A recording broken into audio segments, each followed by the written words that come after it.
Don't even go there.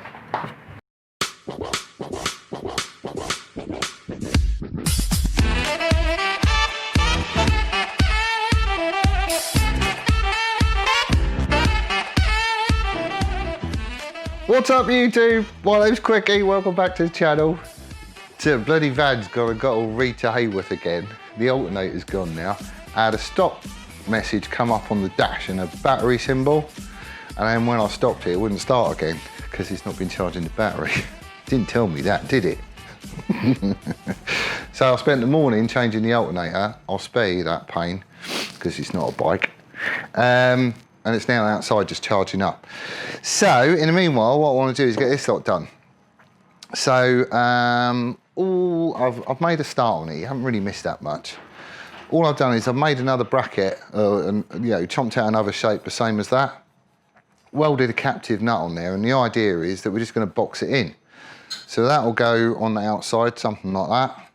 And then I'll just plate it around the sides, dress it all up, make it look nice. Job's a good one. Sorted. As far as mounting the headlamp bowl goes, essentially that I'll make some like shouldered spacers to go on the inside, but that's just gonna go up like that, wind a bolt in from the inside, and that way you're not gonna see any fixings. So that'll all be dandy. That'll be really good. Loads of people chipped in about getting the chrome off this as well. I was wrong. Apparently citric acid doesn't get chrome off, that's zinc. It's a really short answer from Matt. Zinc! Exclamation mark. So we've got a couple of options. Loads of people chipped in. You can get a chrome stripper. Didn't know you could one, but apparently you can. There's also Jack, who's a couple of doors down. He's the fellow who's going to be doing all the powder coating, and he's got a dip tank that's filled with hydrochloric acid and dichloromethane. Something like that anyway. I'm pretty sure that's the thing. And apparently you dip it in that and it just all falls off. So we could do that, or another suggestion, depending on what he says, is just key it all up and powder coat over top of it. I'm just going to have a word with the man and see what he thinks is best. But he's doing all the rest of the powder coat and stuff anyway, so I'll just go with whatever he says and that's it. But yeah, citric acid won't do it. Anyway, right, I need to make another one of them, so I've got two the same, and then I can get that done. Let's do that.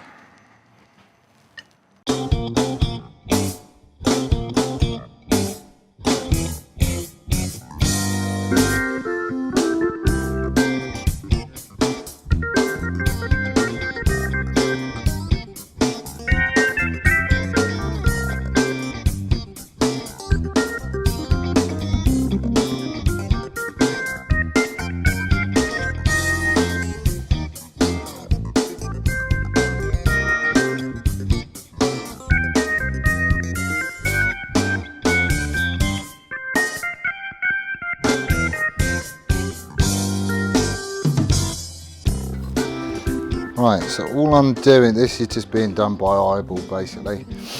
All I did was, here's the other one that I've done. Literally all I did was tack the other piece on so I know where it's going to go, make sure they're both the same. And then just using some masking tape, I went around this edge, front and back, and a grubby finger to get the outline, peeled the tape off, stuck it on the sheet and chopped it out, so I ended up with this bit. And then it's a case of jam it in there, tack it down, and gradually start working it around the bend. There is a little bit of a gap down there, not too bothered because that's all going to get plugged up with weld. So I've got something to dress in and make it look all nice and stuff. At the minute, it looks like a right state. But it will be fine. I just need to get an idea as to where to trim this off. I think it's there. Something like that. If there is a little bit of a gap, it doesn't really matter because I can fill it up with weld. Somewhere around there, I think. So we can chop that off, keep working it down, take up the gap, and we should get the plate in. Right. Let's chop that off. Where's my specs?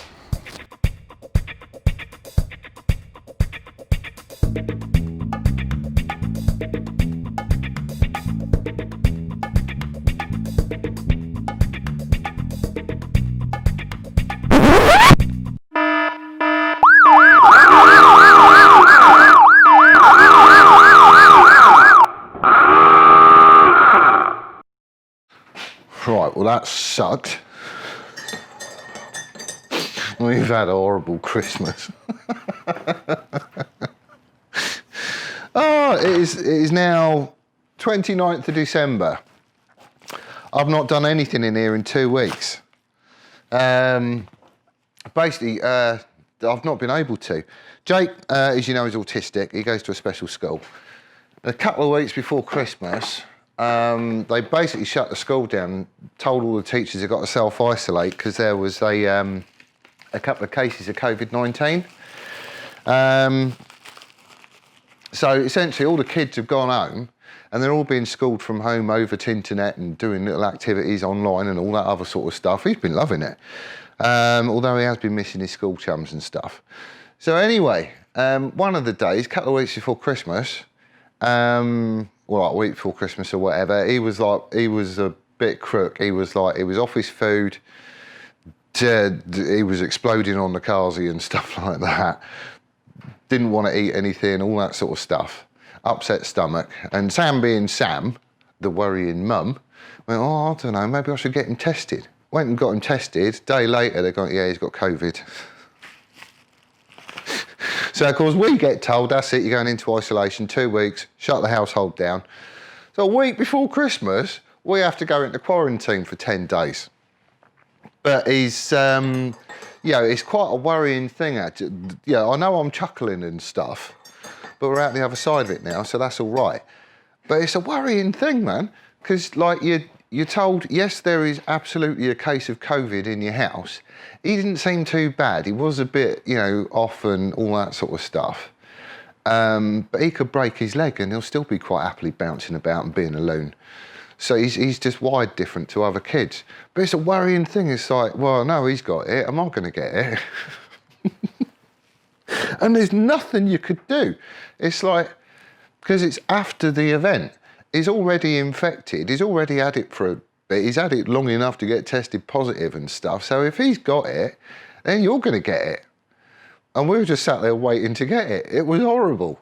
I mean, we didn't like send him to his room for a week and all that sort of stuff. If you're going to get it, you're going to get it. There's nothing you can do. And there was like a couple of days where I had proper bad stomach cramps. And like, you know, I mean, again, the cars, he took the brunt of it, it has to be said. And like, I didn't want to eat anything. I've got a lousy sense of smell anyway, because I broke my nose so many times. And like, as far as losing your taste, well, you know, it all tastes the same at that speed anyway. So. But yeah, so I had like a couple of well dodgy days. Sam, she was a little bit off, but that's it. That's all the effects that we had. But you know, you see all the newscasts and everything else. You know, people have lost loved ones and all sorts on this. So yeah, we've had COVID, disease-ridden teenager who just doesn't get it. Just. You know, that was it. It's all we could do. So I've not been in here for 2 weeks. Nothing's got done. And I need to crack on and get these sorted. That's my job for today, basically. I want them on the bike. We have had a care package delivered. And he said it was coming, and I can see there's a scribbly note in here. Simon, it's no good. I can't bear it any longer. Stop using your bloody spanners as spoons, you knob. Have this instead, love, Martin. Hey?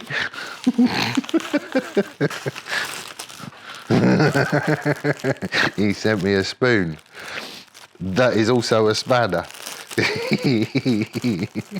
What's wrong with my spanners? They do the job. I mean, you can't spoon out sugar. I'll give you that one. I like that. I like that a lot. All right, you can go in there. You can go back in the toolbox. And we can crack on. Thank you, mate. That is awesome. You knob.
Right, just dressing it up. I had to resort to TIGging it in the end because I ran out of hobby mix.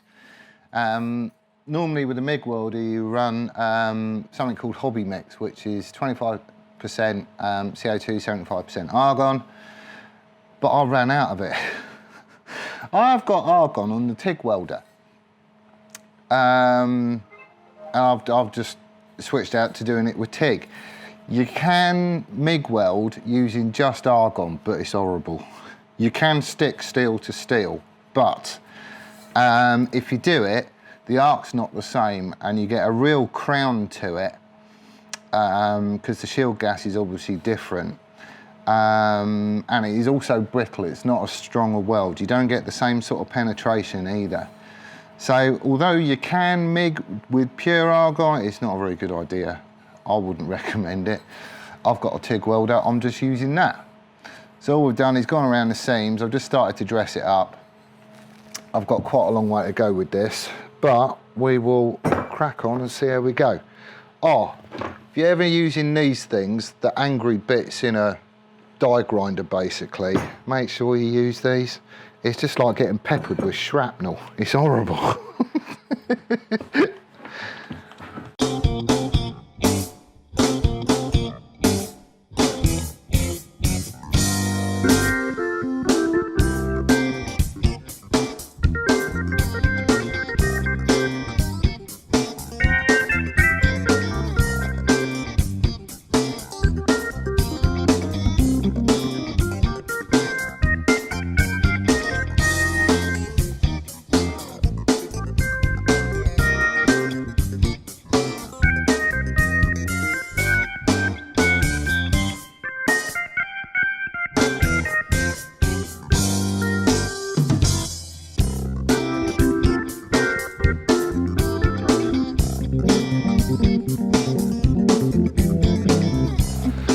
Right, so I've started to dress it up, as you could see. Where are you? Okay, so this one, obviously I need to put a load more weld in there to run down the side, so I've got something to start dressing up. Same sort of thing on the top there as well. This ain't too bad, but it still needs more in here, and then obviously I've got the bottom seam to fill in as well. It's all right doing it TIG, but it is a bit of a faff, because with MIG you can just kind of point it in there, crank up the gas and away you go sort of thing. You can really lay it down. But you know, it is what it is. I can't get any more hobby mix until Monday. So, you know, the 4th or whatever it is. So basically I'm stuck with this. So I think what I might do, I want to get that little peg on to lock it in place, but we might stick these on to see what it looks like, see how it fits up, and then I can get that little peg on there, and I might just call it done for now until I can get some more gas, because it's just going to be a pain otherwise. But anyway, let's where's my peg? See, chuck it on the bench, that way you don't lose it. Right, we're going to need to tap that as well. This is basically just going to go on here somewhere. So if that sits in like this peg is going to sort of sit down the side there. I'll weld it round and dress it up. That'll all be fine, so we just got to tap it. Yeah, that'll be all right. Right, let's give it a clean up.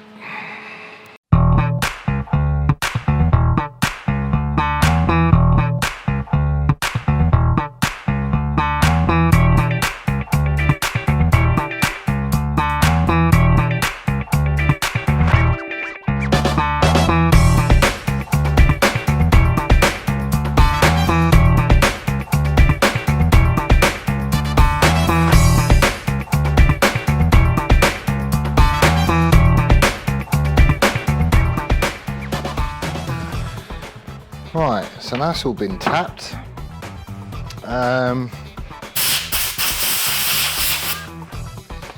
Oh yeah, I'll just shove this in the chuck on the lathe.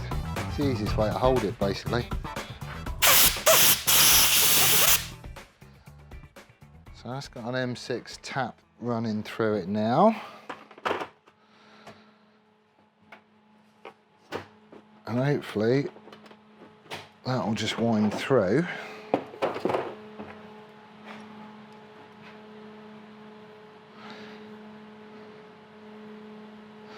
Come on. Oh, did it that end, didn't I? There we go. Right, so that is going to need to get shoved on there somewhere. So it lines up with this little bracket and keeps everything where it needs to be. It's going to be down here somewhere.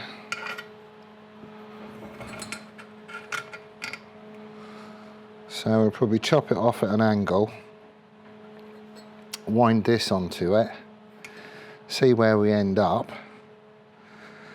and then I'll have to just TIG it in place for now, just to tack it.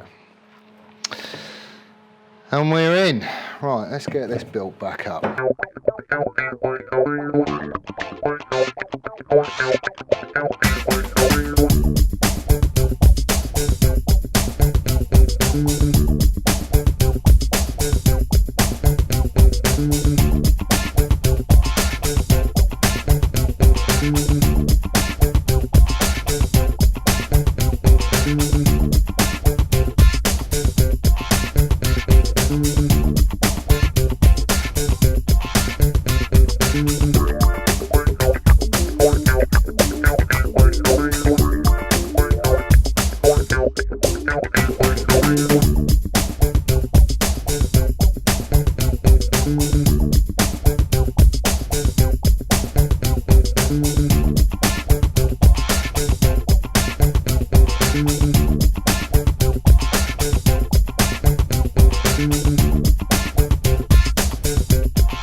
So he should wind in there.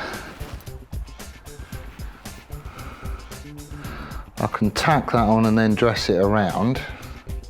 He's all nipped up.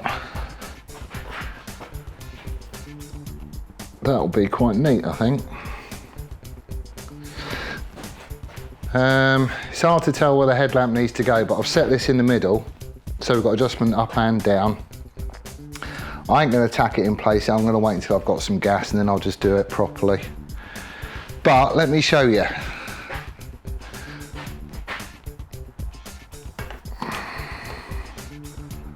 Right, hopefully you can see it down here. It's just a little peg.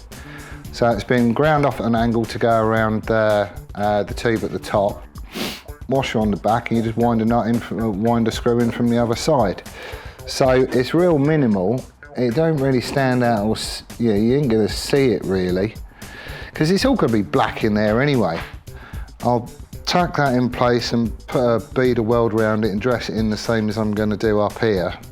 You get the gist of what's going on, but I need to lay some more weld down there yet. But that's it, so really inconspicuous. The headlamp's about the right angle, but we can tilt it up and down. It's kind of in the middle position at the minute. So I reckon that is gonna do. All right, stick a little mark on so I know where the peg's going. And we're in. As soon as I get some more gas, I can tack it on and we're there. I can't believe I run out of gas. I'm normally full of it. There's a lot of things I like about it. I like it that you can't see any fixings. That I do like, and that's what we're trying to do with the whole bike. Want to hide everything. And I like that it starts thick and then gets a bit thinner and then thinner still as it goes down the forks. I like that that bit follows the top of the all cooler and that frame rail. It just all fits and it's real simple looking.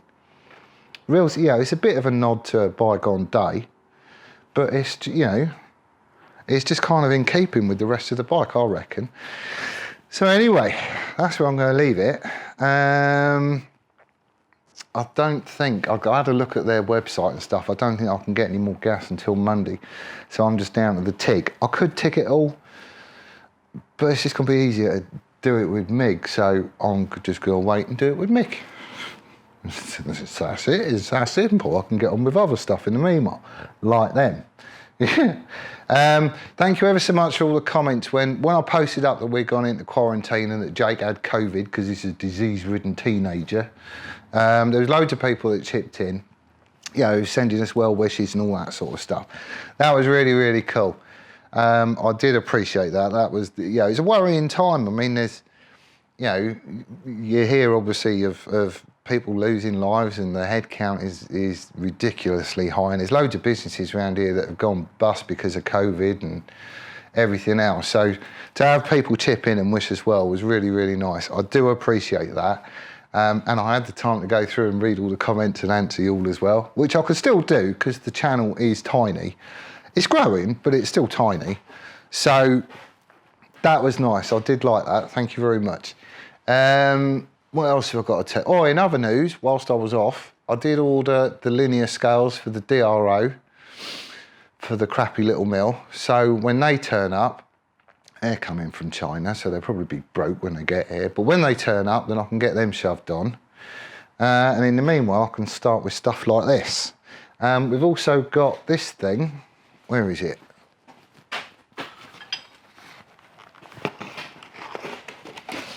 This is a reverse switch for Chuck Norris. So basically, as you throw the switch, it goes to off before it goes to on again, just in case you nudge it, because I don't want to trash the motor. But in order to do thread cutting, I'm really going to need to be able to reverse the motor just to wind it all back out again and then wind it in and have another cut. The only way of doing it at the minute is to disengage the gears, and of course you don't want to do that, not when you're single point thread cutting. So that's here. Matt's going to come and install it at some point. And once that's in and the DRO's in, I can get on and make the top shock mount. I know what I'm doing. I've got it all drawn up and everything else. But I'll probably have a crack at the foot pegs next, I think. Because I ain't going to need any welding gas to do them. So I've got something else I'll be doing during the week, eh? That'll be all right. Anyway, that's where I'm leaving it today. Thank you ever so much for joining us. Do hope you're staying safe. Really, really do hope you're staying safe. And anyone who's in quarantine, my heart does go out to you. I hope you had a better Christmas than we did, because ours was crappy. We were writing this year off, totally. But anyway, we'll see you again soon. Laters.